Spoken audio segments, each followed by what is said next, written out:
Na na na na na na na na na. Batman! Yeah! And welcome to another episode of Weekly Comic Reviews. I'm your host, Ian Yoxon, also known as Rocky Weird, your Canadian comic geek. And if you're wondering why I started singing the Batman tune, it's very simple because we got new comics you can easily walk into, starting off the bat with Batman Incorporated Special, Issue 1. Now, as you can see from the cover, kind of reminds you of Super Friends, doesn't it?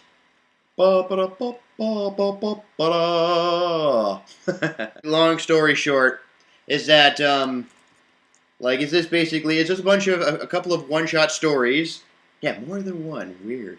Where basically we have with every character who's part of Batman Incorporated. We got, Raven Red, Man of Bats, Night Runner, El Gaucho, Knight, and Batman Japan. You know, that guy who was in Batman Incorporated issue 11 that interrupted the Batman Incorporated story, if you haven't been reading.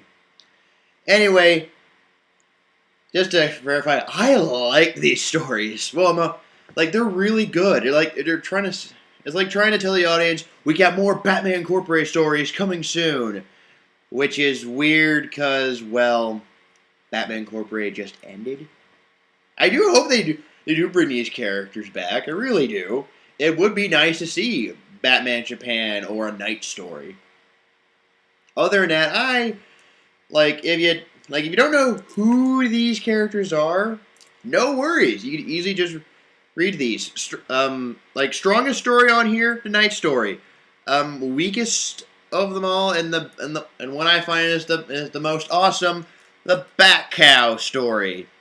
That's right, there's a cow called Bat Cow. Boo. Weirdest story I would never show to children. The Batman Japan. Reason why I wouldn't show the Batman Japan story.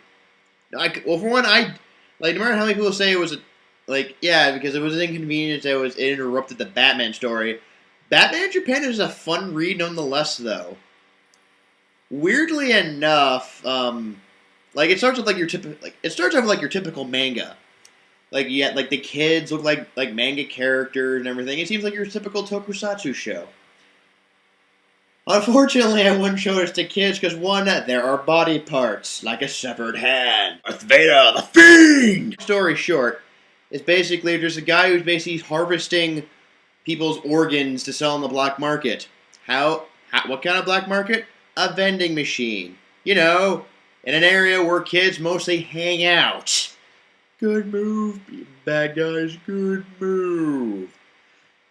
That wouldn't be such a problem, but it's just the villain here creeps me out a little. I wouldn't show this to children. It's still a fun read, but the villain the appearance of the villain has that level of creepiness. It's like, I'm Dr. Inside Out. I'm like, oh God, cover yourself, man. I can see all your organs in your chest. No, but it's still a fun read. For Batman fans, pick it up. If you're under the age of, say 16, or you're a kid who likes things that are gross. If you're a kid who likes things that are over the age of 16, pick it up. Fun read. Anyone who's under that age, I wouldn't recommend this showing to children if you're afraid of scarring anyone. Other than that, this is a fun read if you are interested, so I suggest pick it up. Even though there's any more Batman Incorporated coming for a long while, or ever. Alright, you comic book nerds and geeks and fans out there, we got the newest issue of Captain Marvel. Captain Marvel, issue 15, which is also part of the event comic Infinity. Now, I kind of like this. I like this because it picks up where the last issue of Captain Marvel left out, where basically she saved a city from one of her foes, Yon-Rogg. If I pronounce his name right. And basically, she saved New York and everything by using her powers. But the kicker was in the previous story is that because of medical conditions. If she used her flight powers, it would seriously damage her brain. Not like using powers or kill or anything, but mostly her memory. Like everything that made Carol Danvers Carol Danvers. And this issue pretty much like shows like what she's doing after like what she's doing like after that event. So basically she's like she's helping out the Avengers. Thank God, but she doesn't have any idea reason to care. And there's some good story elements to that. Unfortunately, it wasn't as great as the previous 14 issues, which are amazing, by the way. This is like a perfect superhero book. So if you find any other 14 issues, issue 15 is a fun read, and also for Carol Danvers fans, she regains like old powers if you're old fans of her, if you know what I mean. Yeah. I guess from the cover it's kind of obvious. So yeah, if you want to see Carol Danvers not like helping save the day, while not thinking like Carol Danvers, like an entirely new character in a sense, pick that up. It's actually quite fun. Next up, you Deadpool fans, you Deadpool issue 15.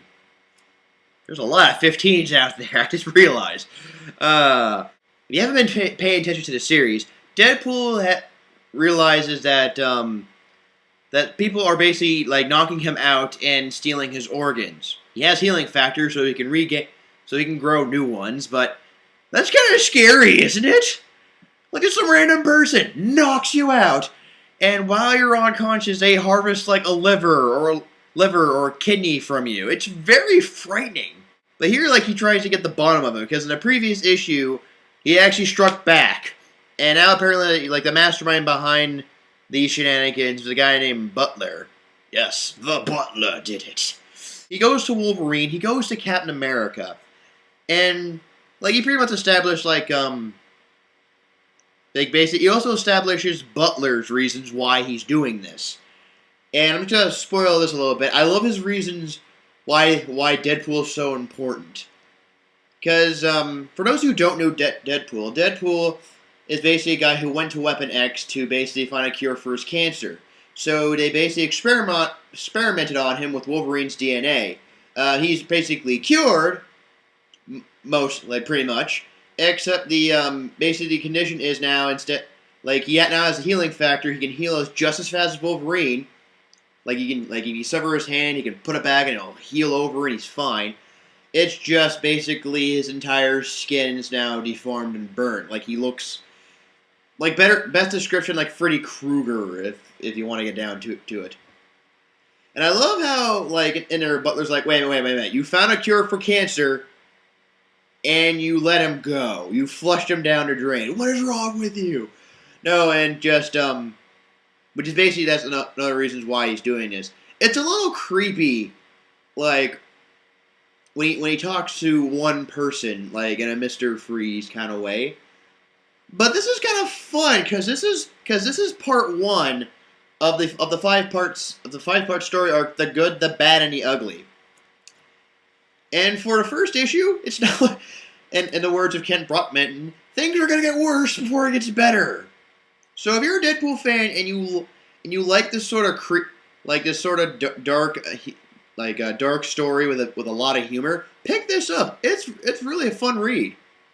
All right, normally I don't really do these kind of issues, but this is really fun. If you get into it, you could read the previously on this series kind of thing, and you would have no problems with it. I find this a fun read because I'm a fan, and I think some of you might find this if you haven't read this yet. The FF. Issue 11. As you're probably thinking, FF does stand for Fantastic Four. If you haven't been paying attention in comics recently, the FF also stands for Future Foundation, which Reed Richards started as a school for mostly gifted students. No, not like the X-Men. It's actually like these kids who are really smart or who want to change the world. So we got Alex Power, we got a few Morlocks, we got Moloids. We even got these fish kids. I forget their names. Sorry about that. Also, if you haven't been paying attention, the Fantastic Four, along with their kids Franklin and Valeria, um, Valeria, they went they went across time and space, Doctor Who style. No, they didn't travel in a Tartarus. They just went on a giant ship across space and time.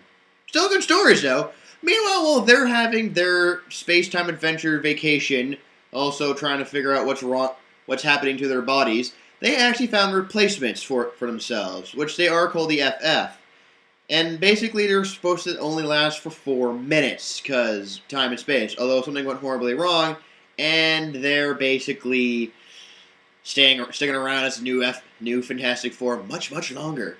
For teammates, we have Medusa, She-Hulk, Ant-Man, and Darla Deering. Now, Darla Deering is a new character, but she was picked by Johnny Storm, because Johnny Storm was lazy and forgot to pick a replacement. Other than that, she's one of my favorite characters. Also for the fact, like, she's like basically, like, she's the new kid in the group who has no special powers except she's like a famous singer. So basically, they found a thing suit for her, and it's not that bad. I enjoy it. For issue 11, for this one, they have a time machine they got from Julius Caesar, because from the Fantastic Four series. You know, it sounds weird, but it makes total sense for comics. And they use a time machine to try to find and save the Fantastic Four, see what's wrong. Unfortunately, that doesn't quite necessarily happen. Instead of going back in time, they get yanked by the Impossible Man. Yeah, the green annoying guy who's basically like Batmite or Mr. Mxyzptlk. And the reason why he takes them is basically to when they introduce the newest student for the Future Foundation, the Impossible Man's son, Adolf, the Impossible Kid. I'm sorry for spoiling that. I'm just trying to make you see why you should read the comic. It's really fun because basically instead of New York, everything's is Impossible Man. And I like this. And plus it continues the story for the FF and the Fantastic Four. Like details if you're reading both, because they're both really good series. You can pick this up as a single because basically each and every issue you can easily just jump into and it's a fun read. Also for the fact I do like the fact that Adolf, it works. Reason why Impossible Man is sending his kid, he's like, he's too possible. He just wants to sit around and read books, and like, he's like the very nervous kid who's afraid who's afraid of everything mentally. And I do like the fact when if he thinks you're messing with him, he will mess you back. And I like this. It's really fun. Introduces a new character. Plus, if you have been reading FF, it continues the story that shows Ahura, Medusa's son. I don't think I'm pronouncing his name right, so I apologize. Like Ahura's uncle, Maximus the Mad from the Inhumans, is basically they stash him in a closet. So basically, he sneaks around, he's eating food, and basically we get to see like what Maximus is doing in the story. Because so far in the story, it's a fun read. Pick this up along with any other FF issue you can find. You will not be disappointed. I'm doing this again like I did with the FF. Because, honestly, this series... It's like you know how Marvel fans really like Deadpool because he's funny, even though it's dark, and he's not really a hero or a villain because he's a mercenary? DC has this kind of character, too. And just picking up this issue, it makes you want to read the previous issues because the story is so funny. It makes you want to continue where the story goes. And the one DC character I think is this funny character because he's not a hero, Larfleeze. In Larfleeze issue 3. As you can see in the issue, we introduce a new character, the Wanderer. Like, kind of like the Silver Surfer, like going through like space, like traveling across space, even though she's from another dimension. Besides that, her mind wanders, so she can be very forgetful. Never good for who she's working for. No, but, I do like the fact that it also explain, like, who the Wanderer is, and also the fact who her siblings, her family is. Like, for example, in the previous issues, they introduced a character called Lord, with an A in there, so it's hard to pronounce. Lord of the Hunt. And basically, it does pick up from that story, but I do like this because, one, it's funny because you see Larfleeze's butler, Stargrave, and Stargrave doesn't like Larfleeze. Though I feel sorry for Stargrave because he's the butler who gets passed around, and he likes to work as a manservant, but he doesn't like working for Larfleeze. And Wanderer's like, I purchased you before, like right before Larfleeze took you away from me, right before I picked you up. So I want you to work for me. Would you like that? And basically, I do like and basically, I'm gonna spoil this little joke. Is he agrees, but the terms is he has to be neutered, or turned into a female alien. And I'm like, yes, I would like to work. Wait, what? And I like the fact that he freaks out. Like, she has a device that can neuter him or turn him into a female. It's just basically, it looks like an energy version of a bear trap, and that's frightening. And I love the fact for kids who know what who find this kind of crude humor funny, they call it the third leg. Also, Larfleeze is still being Larfleeze. And basically, it does kind of leave off where in 2 months, we'll get in October because of the whole villain month thing. It leads up to the newest story arc, which is basically Rise of the Living Orange Lanterns. And the way all the characters play off each other, I like this. This is a fun read. If you're ever not a Green Lantern fan, this is fun to read. I can't express that hard enough. Maybe because I'm biased, but again, if you see to find this or the previous other 2 issues, pick them up. They are fun to read, and these are great issues to own. Last issue for this episode, and some of you might hate me for this or just don't really care for this issue.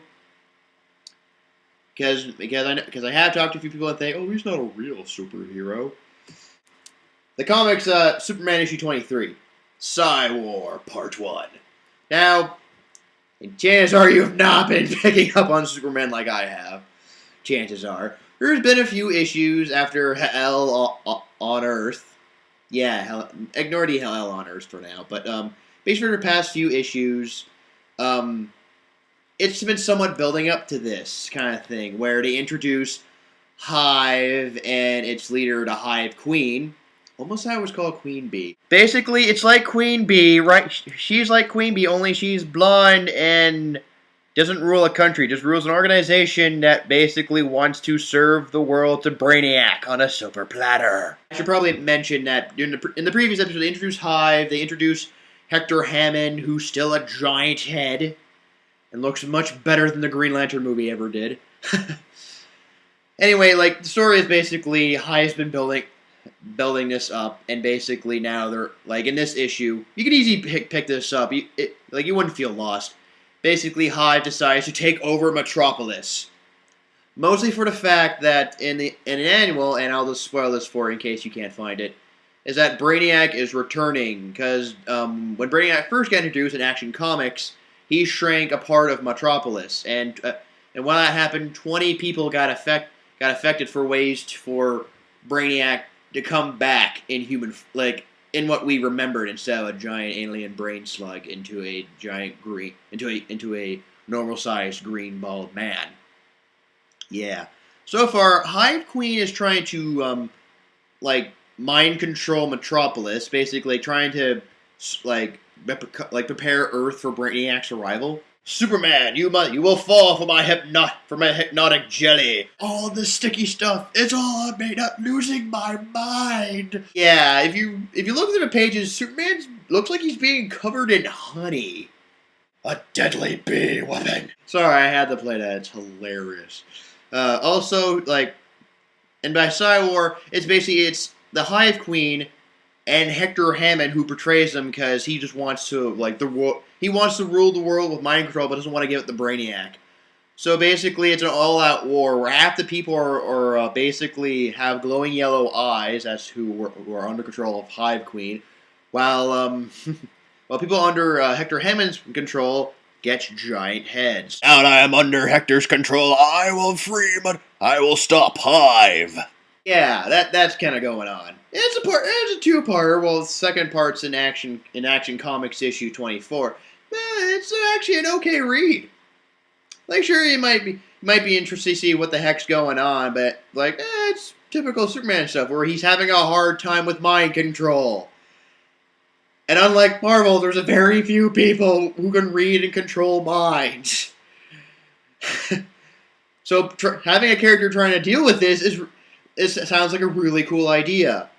Although this is Superman, so this might be a little boring for a few fans who aren't as excited like reading a Batman comic, or Wonder Woman, or the X-Men, or Spider-Man, or whatever. Although, like, it's an okay read. It's not great, it's not bad, it's okay. Although, my only disappointment, like, I love the costume they introduced a new character, love the costume, hate the mask, and now you'll know who once I mention his name. Psycho Pirate.